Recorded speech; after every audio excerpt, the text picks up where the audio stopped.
안녕하세요. 어느덧 더운 여름이 가고 선선한 가을이 성큼 다가온 것 같아요. 벌써 가을 단풍을 볼 수 있다니 설레이는데요. 이런 설레이는 날씨에 저는 집 앞 카페에 앉아서 제가 가장 좋아하는 따뜻한 카페라떼를 시켜놓고 사연을 보내네요. 처음에는 이런 이야기들을 해도 될까? 너무 창피하지 않을까 걱정을 많이 했는데 익명으로 보내는 거라 용기 내서 한 글자, 한 글자씩 적어 보냅니다. 저는 사실 결혼하고 나서도 또 결혼하기 전까지 시댁들의 이야기가 너무 과장된 게 아닐까. 정말 저런 시댁이 있다고 하면서 놀라곤 했었거든요. 근데 제가 겪어보니 정말 이 세상에는 제가 생각한 일보다 심한 일들이 많다는 걸 알았죠. 저는 30대 중반을 바라보는 여성입니다. 물론 결혼은 했고요. 오늘 제 사연은 시댁일로 힘들어하시는 분들에게 조금이나마 위로를 건네는 이야기가 되었으면 합니다. 시댁 얘기를 해보기 전 먼저 저와 남편의 이야기를 해볼게요. 저와 제 남편은 회사에서 만난 사내 커플이었습니다. 먼저 회사에 다니던 남편과 그 당시 신입사원이었던 저는 사내 커플은 절대 안 된다 했지만 늘 다정하게 챙겨주고 힘들 때면 힘이 되어주던 남편에게 참 고마움을 느꼈었죠. 제가 아파서 회사를 못 나올 때도 죽을 사서 문 앞에 두고 가는 그런 정성으로 인해 사내 커플은 절대 안 된다던 저도 남편에게 마음이 조금씩 가더라고요. 그렇게 1년, 2년, 3년, 4년, 5년이라는 시간이 흘러 우리는 결혼 약속한 사이가 되었어요. 남편은 저에게 결혼 전부터 홀어머니에 여동생까지 있어서 사실 결혼한다는 게 쉬운 일이 아니라고요. 그런데도 네가 좋아 나를 받아준다면 결혼해서 정말 잘하겠다고요. 처음에는 사람이 좋으니 그런 집안은 저에게 중요하지 않았어요. 제가 잘하면 모두 잘 될 거라 생각했죠. 남편네 집은 일찍 아버지가 돌아가시고 어머님과 여동생이 있었고요. 저희 집은 엄마, 아빠, 오빠랑 저 이렇게 네 식구로 상견례를 했지요. 그렇게 화기애애했던 상견례가 끝나고 정신없이 결혼 준비를 하다 보니 어느새 결혼식 당일이 왔네요. 어찌나 결혼식을 하는 내내 떨리던지 남편은 땀이 줄줄 흘러 나중에는 웃옷을 벗을 수가 없다고 우스갯소리로 말하곤 했어요. 행복했던 결혼식이 끝나고 신혼여행으로 저희는 남편이 그렇게 바라고 바라던 뉴욕으로 다녀왔어요.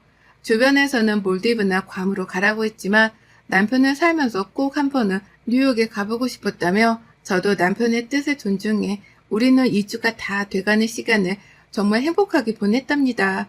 남편이 영어를 굉장히 잘하는 편이라 가이드가 없어도 저희끼리 돌아다니면서 무척 재미있게 보냈습니다. 그렇게 한국으로 돌아오던 날 부모님들이 선물과 저희 오빠와 아가씨들이 선물까지 사가지고 캐리어에 바리바리 담았죠. 엄마가 시댁에 가져가라고 주신 이바지 음식도 바리바리 싸서 시댁으로 갔어요. 어머님과 아가씨는 신혼집에서 그리 멀지 않은 집에 살고 있었거든요. 인사를 드리고 선물도 드리고 그렇게 화기애애하게 지내고 왔죠. 저는 성격이 늘 조용한 편이라 남편이랑은 정반대의 성격이었어요. 남편은 목소리도 크고 자기 주장도 강한 편인데 시댁의 어머님이랑 아가씨도 둘 다 목소리도 크고 자기 주장이 굉장히 강하신 분들이었거든요. 하지만 결혼하면 시댁 스트레스 정도야 누구나 있다고 생각해 무심코 넘어갔던 게 화근이었을까요? 어느새부턴가 어머님은 저희 집에 이틀에 한 번씩은 찾아오셨어요. 아들이 보고 싶어 오시거나 어떻게 우리가 살고 있는지 보고 싶어 오시거나 말도 없이 찾아오실 때도 있고요. 저는 화가 나도 말을 하지 못하는 편이라 그럴 때마다 묵묵히 입을 다물곤 했어요. 그러다 친정 식구들이 신혼집에 온다는 이야기를 듣고 신나서 이리저리 음식을 준비했죠. 처음 결혼하고 대접하는 엄마 아빠이니까 정말 잘해내고 싶었거든요. 남편도 일찍 퇴근해 엄마 아빠 오실 준비를 마치고 있는데 갑자기 띵동하고 초인종이 울리네요. 누구인가 보았더니 아가씨가 말도 없이 집으로 왔더라고요. 왜 왔는지 물으니 그냥 심심해서 왔다고 하길래 남편이 오늘 장인어른 장모님 오시니까 다음에 밥이나 먹자고 하고 보내려고 하더라고요. 마음 약한 저는 또 그냥 아가씨를 보낼 수 없기에 괜찮으면 같이 식사를 하자고 말씀드렸어요. 부모님께는 따로 문자를 보내둔 상태였고요. 그렇게 엄마 아빠가 도착하고 곧이어 저희 오빠까지 도착했죠. 식사가 끝나고 녹초가 된 저는 그대로 잠이 들었어요. 며칠 후에 회사가 끝난 후 집으로 가려는데 갑자기 아가씨한테 전화가 울리는 거예요. 여보세요? 언니! 네, 아가씨, 무슨 일 있으세요? 아, 언니 시간 되시면 지금 잠깐 만날 수 있으세요? 제가 맛있는 거 사드리고 싶어서요. 라고 하더라고요. 그렇게 친절한 성격의 소유자가 아니라 처음에는 의아했지만 그때 부모님이 오셨을 때 식사한 게 마음에 걸려서 그런가 싶어 남편은 야근한다길래 아가씨를 만나서 집 근처에서 식사를 했어요. 그렇게 카페까지 가고 일어나려는데 아가씨가 저에게 저희 오빠 이야기를 물어보더라고요. 오빠가 몇 살인지, 여자친구가 있는지 등등요. 그래서 오빠는 저보다 2살 위고 여자친구는 저도 잘 모르겠다 물어보지 않아서 그런 거 서로 이야기하지 않는다 하고 웃어 넘겼죠. 그랬더니 아 그러냐고 그러길래 그냥 물어보나 보다 하고 그렇게 집으로 왔어요. 집에서 남편을 기다리면서 TV를 보는데 남편이 오자마자 저에게 물어보네요. 여보, 형님 여자친구 있으셔? 라고요. 한 번도 물어보지 않았던 질문이라 좀 의아했지만 나도 모르겠어. 오늘 아가씨도 그렇고 여보도 그렇고 왜 자꾸 우리 오빠 여자친구 유무를 물어보는 걸까 하니까 갑자기 화들짝 놀라면서 이야기를 하더라고요. 아니 사실 수정이가 형님이 엄청 마음에 들어서 나한테도 물어보더라고. 여자친구 없으면 자리 한번 만들어주면 안 되겠냐고. 그 말에 저는 너무나도 기겁을 했어요. 저희 아가씨 결혼하고 이혼까지 한 이혼녀거든요. 혼인신고는 안 했다지만 결혼식도 올리고 1년 가까이 살고 서로 안 맞아서 이혼해서 지금 어머니께 와 있는 건데 저희 오빠는 저랑 다르게 머리도 똑똑해 지금 대학병원에서 레지던트로 근무하고 있거든요. 저는 너무나 당황했지만 아마 있겠지. 오빠 정도면 당연히 있겠지. 라고 웃어 넘겼어요. 그렇게 아가씨한테 잘 이야기하라고 말해달라 전하고 이 일은 이제 그만 마무리되는 것 같더니 이번에는 어머님이 절 부르시네요. 얘야 사돈 총각 있잖아. 우리 소정이랑 어떨까? 우리 소정이 얼굴도 예쁘고 싹싹하잖아. 착하고. 어머님 저희 오빠 아마 여자친구 있을 거예요. 그리고 친정 오빠도 아니고 친오빠로 아가씨한테 소개시켜 드리는 게 사실 조금 저희 부모님이 아마 불편해 하실 것 같으세요. 어머님도 너무 부담스럽지 않으시겠어요? 그러다 잘 되지 않기라도 하면 정말 어떡해요? 라고요. 처음으로 어머니께 제 이야기를 들었더니 알겠다곤 하시군 저보고 그냥 집에 가라고 하시더라고요. 기분은 나빴지만 그래도 서운은 하시겠지 싶어서 그냥 집으로 갔어요. 그렇게 한 일주일 정도가 흐르고 자꾸만 남편이 옆에서 저희 오빠 이야기를 하는 거예요. 자기 동생이 그러는 말 아니면 진짜 좋은 사람 만났다 이러면서요. 당연히 아가씨가 나쁜 사람이란 건 아니지만 어느 누가 동생이 결혼했다가 이혼한 사람을 만나라고 하고 싶겠어요? 그렇잖아요. 근데 이렇게 말하면 남편도 너무 상처받을 것 같아서 그냥 좀 그건 서로 불편하다 하고 넘어갔어요. 며칠 뒤 제가 회사에 있는데 오빠한테 전화가 왔더라고요. 잠깐 통화 되냐고요. 아니 너희 아가씨라는 사람 전화 와서 한번 밥을 먹자는데 그때 결혼했다고 하지 않았어? 결혼하고 이혼했지. 나 몰랐어. 우선 거절해. 오빠 내가 얘기할게. 너 그러다 곤란해지는 거 아니야? 아니야, 뭘 곤란해. 그렇게 전화를 끊고 바로 남편한테 전화를 했죠. 오빠한테 아가씨가 전화했다는데 당신이 번호 알려줬냐고요. 내가 그거는 부모님도 허락하기 어렵다고 안 된다고 했는데 왜 알려줬냐고 하니까 자기는 알려준 적이 없다고 하네요. 알고 봤더니 어머님이 남편 핸드폰에서 몰래 저희 오빠 번호를 보고 아가씨한테 알려준 것 같아요. 그렇게 아가씨한테도 전화해서 저희 오빠 여자친구가 있다. 근데 그렇게 불쑥 연락하시면 오빠가 너무 당황한다고요. 그랬더니 저한테 뭘 당황하냐고 사돈끼리 밥 한번 먹는 게 뭐가 그리 어렵냐면서 그러는데 이때까지만 해도 저한테 앞으로 다가올 일은 상상도 하지 못했어요. 우선 회사니 다시 이야기하자 하고 끊었는데 어떻게 해야 할지 도저히 생각이 안 떠오르더라고요. 오빠한테는 우선 여자친구가 있다고 하라고 했는데 정말 여자친구가 있다고 했더라고요. 진지하게 만나는 사람이 있다고 말했는데도 밥을 먹자고 하니 거절하면 네가 곤란해질 것 같아 좋게는 말했다고요. 그랬더니 어머님한테 전화가 또 오더라고요. 아니, 너 왜 이렇게 꽉 막히게 구니? 그냥 밥 한번 먹자는데 어려운 일 아닌데 왜 네가 회방을 놓는 거야? 아니, 어머님, 제가 회방 놓는 게 아니라요. 정말 오빠 만나는 사람이 있다고 해서요. 그런데도 만나라고 할 수 없잖아요. 같이 회사 다니는 동료와 진지하게 만나고 있다고 하더라고요. 같은 의사끼리 만난다니까 어머님도 더 이상 할 말이 없으신지 후다닥 끊으시더라고요. 그렇게 오빠와 아가씨 일은 마무리되는 것 같았어요. 근데 제가 막았다고 생각해서인지 그때부터 어머님이랑 아가씨의 태도가 바뀌기 시작했어요. 집에 들어오면 어머님은 남편 밥 잘해줘라. 도대체 너네는 아기가 언제 생기냐? 너가 약해서 아기가 안 생기는 거 아니냐? 친정 간다고 하면 니네 엄마 아빠 하면서 그렇게 저를 남편이 안 보는 앞에서 괴롭히시더라고요. 그냥 어른이고 시댁이니까 저도 참아야 한다고 생각하고 그냥 말았어요.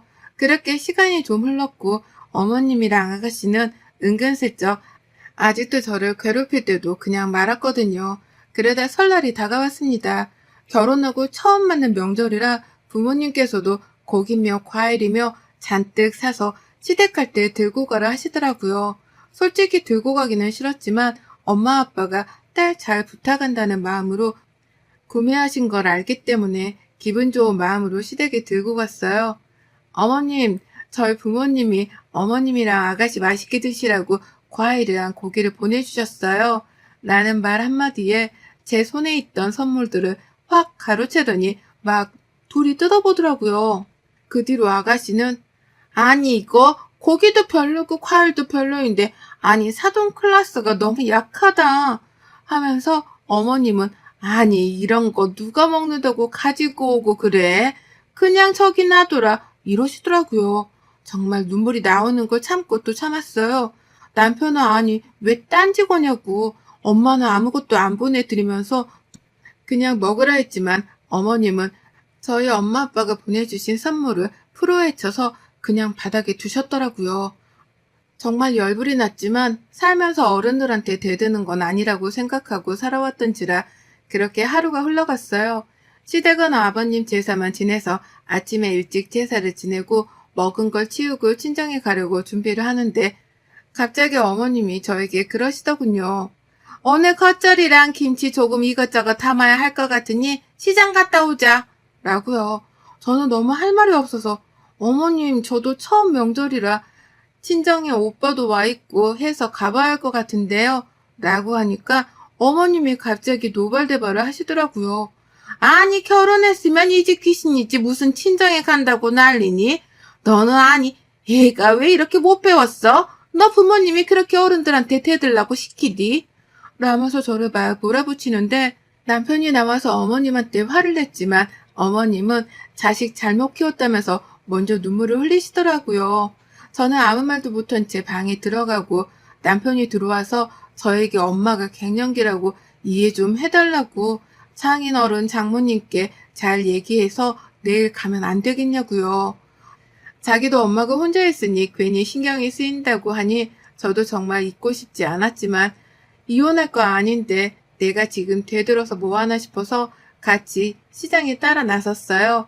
그렇게 시장에 갔다가 시댁에 와서 깍두기랑 겉절이 담는다고 하시길래 열심히 또 무도 손질하고 배추도 손질하고 손이 부르틀 때까지 아침부터 저녁까지 열심히 부엌에서 한 발자국도 안 나오고 일을 했어요. 이제 좀 끝났겠다 싶어서 정리하고 씻으러 가려는데 집에 요새 이불 빨래 못했다고 이불 몇 개 내놨으니 그것만 빨아놓으라고 하시네요. 일이 있어서 잠깐 나갔다 온다고요. 한숨이 나왔지만 알겠다고 하고 아무도 없는 텅 빈 시댁에서 혼자 이불 빨래를 실컷 했어요. 온몸이 쑤시고 했지만 내일이면 집에 가니까 그걸로 위안 삼았죠. 남편도 회사에 갑자기 급한 일이 생겨서 나간다고 하고 저 혼자 너무 배고파서 라면 끓여 먹고 방 안에서 좀 쉬고 있었어요. 그대로 잠이 들었고 남편도 들어와서 자고 있길래 팽개쳐 두었던 옷들을 개서 정리하려는데 남편 바지 주머니에서 음식장 영수증이 떨어지네요. 보았더니 오늘이더라고요. 그것도 저희 집 근처에 있는 식당이었어요. 그럴 리가 없는데 처음에는 제 눈을 의심했죠. 근데 저한테 분명 회사 가서 밥도 못 먹고 일한다고 했던 시간인데 음식점 시간이 찍혀있길래 깨워서 물어봤어요. 영손육 뭐냐고요?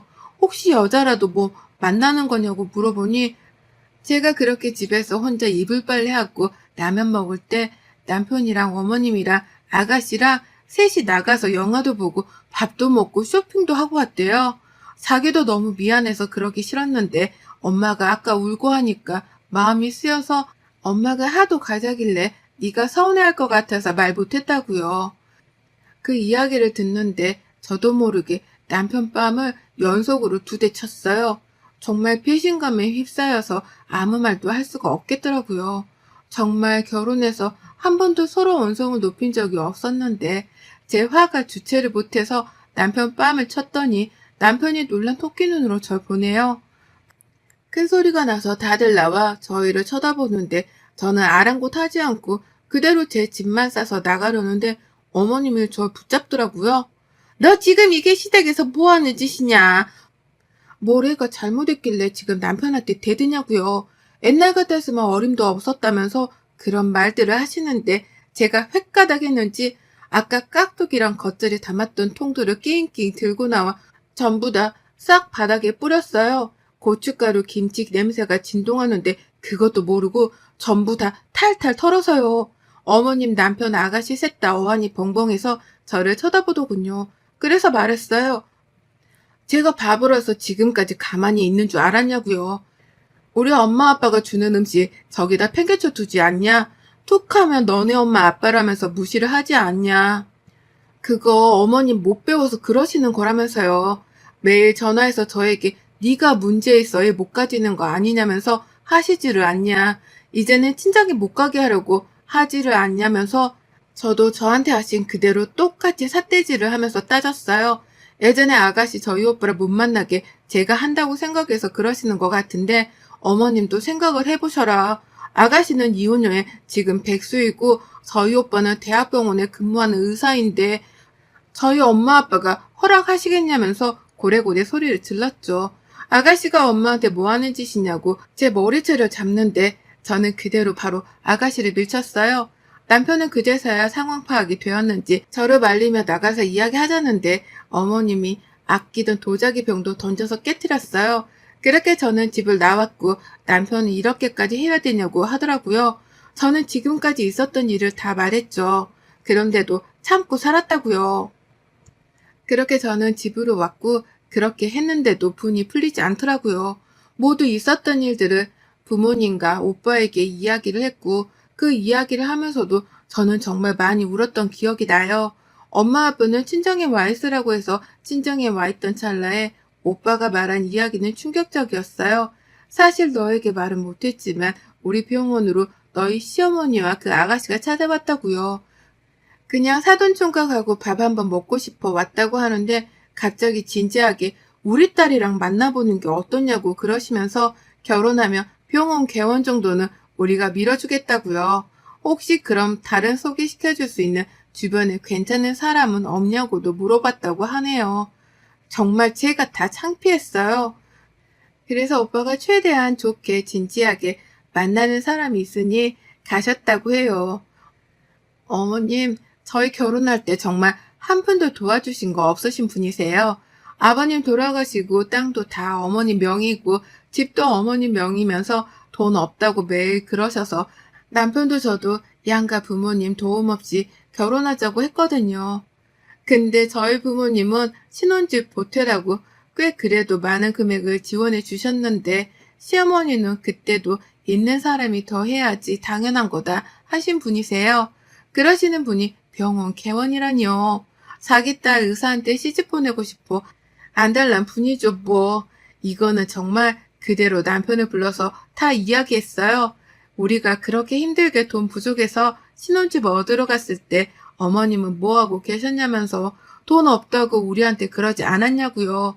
지금도 아들한테 생활비 받으시는 분이 자기 딸 의사한테 시집 보내려 하시는 건 도대체 어떤 상식에서 나오냐고요. 막 그랬죠. 남편도 그렇게까지 생각하지는 못했는지 시댁으로 바로 달려가대요. 그 뒤로 어머님이랑 아가씨랑 절 찾아왔길래 만나서 똑똑하게 이야기했어요. 이제 어머님께 드리던 생활비도 더 이상 드리지 못할 것 같고 아가씨도 이제 나가서 일하시라고요. 남자 만나서 팔 잡힐 생각 말고 열심히 일해서 자기 인생을 좀 사시라고요. 이렇게 사는 거 부끄럽지도 않냐고 속에 있는 말 전부를 다 꺼내서 했어요. 그렇게 말하니 좀 시원하대요. 어머님이랑 아가씨는 이제 생활비 안 준다니까 미안해 모드로 가길래 저희 오빠한테 한 짓 난다고요. 저희 엄마 아빠는 그렇게 무시하더니 오빠한테 가서는 그렇게 하시는 거 보니 정말 아들이 창피해서 어머님 어떻게 보겠냐고요. 저희 집에 얼굴을 들고 다닐 수 있겠냐고 몰아붙였죠. 그렇게 저희는 어머님께 드리던 생활비를 싹 끊었습니다. 남편도 자기 엄마한테 질렸는지 엄마는 당분간 안 가겠다고 하더라고요. 저는 당연히 안 갈 거고요. 곧 추석이 다가오는데 저는 남편에게 당분간은 시댁 안 가겠다고 선포했어요. 당연하다고 가지 말자고 해서 이번에는 저희 둘이 제주도 가기로 했어요. 처음에는 남편이랑도 헤어질 생각까지 했는데 저희 친정에 와서도 오빠랑 엄마한테 진심으로 울면서 사죄하는 모습과 자기도 엄마랑 동생이랑은 거리를 두고 싶다고 하니 저도 마음이 편하지 못해 서로 이야기하고 이제 서로 부모님께 잘하자고 했어요.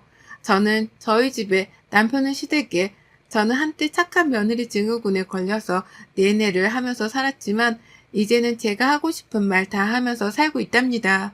그 뒤로 어머님은 아들과 저에게 번갈아 가면서 전화를 하시지만 저희는 받지 않고 있어요. 받아서 할 말도 없고 돈 때문에 그러시는 거 뻔히 아니까요. 이번 추석에는 마음 졸이지 않고 김치 안 담고 제주도로 갑니다. 여러분들도 즐거운 추석 보내시기를 바라며 저의 이야기를 지금까지 들어주셔서 감사드립니다. 모두 행복하셨으면 좋겠어요. 여러분의 생각은 댓글로 남겨주세요. 오늘도 시청해주셔서 정말 감사합니다.